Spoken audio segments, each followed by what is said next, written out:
What next? దేశవ్యాప్త కులగణనకు Congress demand. బహుజనులు mileage కోసం హస్తం యత్నం. కులగణన ఆయుధాన్ని లాక్కున్న బీజేపీ. ఎస్సీ వర్గీకరణ తీరుతో బీజేపీకే ప్లస్. బీసీ దళితుల్లో బీజేపీ సానుకూలత. కాంగ్రెస్ సామాజిక రాజకీయం తలకిందులు. వచ్చే సార్వత్రిక ఎన్నికల్లో కాంగ్రెస్ ఎజెండా ఏమిటి? రాహుల్ గాంధీ కార్యాచరణపై సర్వత్రా ఆసక్తి అంటూ చూస్తా ఉన్నాం. సో ఖచ్చితంగా ప్రజలలో ఒక బలమైనటువంటి నెగిటివ్ అభిప్రాయం కనుక బీజేపీ ప్రభుత్వం పైన ఏర్పడితే ఆటోమేటిక్గా కాంగ్రెస్కు ప్లస్ అవుతుంది.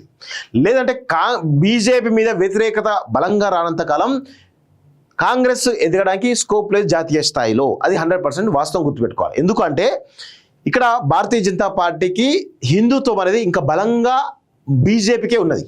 సో ఆ హిందుత్వాన్ని కన్వర్ట్ చేసుకునే విషయంలో కాంగ్రెస్ ఫెయిల్ అయిపోయింది. సో మైనార్టీలనే ఎక్కువగా ప్రోత్సహించడం వల్ల కూడా కాంగ్రెస్ కొంత మేర ఫెయిల్ అవుతా ఉన్న విషయం గమనిస్తూ ఉన్నాం.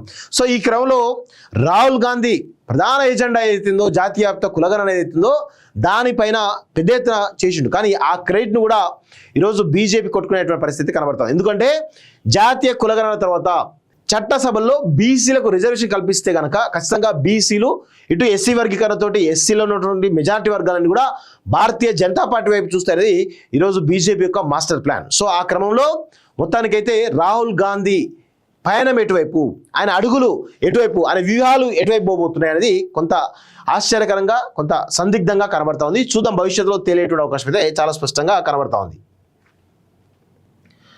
నెక్స్ట్ ఒకసారి కాలేజ్ టీవీ లైవ్ను లైక్ చేయండి, కామెంట్ చేయండి, షేర్ చేయండి. అదేవిధంగా సబ్స్క్రైబ్ చేయని వాళ్ళు సబ్స్క్రైబ్ చేసుకోవాల్సిందిగా కోరుతా ఉన్నాం మిత్రులారా. నెక్స్ట్ ఓటర్ల జాబితాకు బర్త్ డెత్ రికార్డుల లింక్ అంటూ చూస్తా ఉన్నాం. ఇగో బాలికను బలిచ్చే ప్రయత్నం.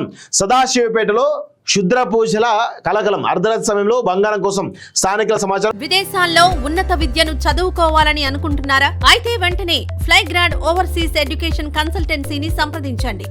మీ విదేశీ కలలను సాకారం చేసుకోండి. ఫ్లైగ్రాండ్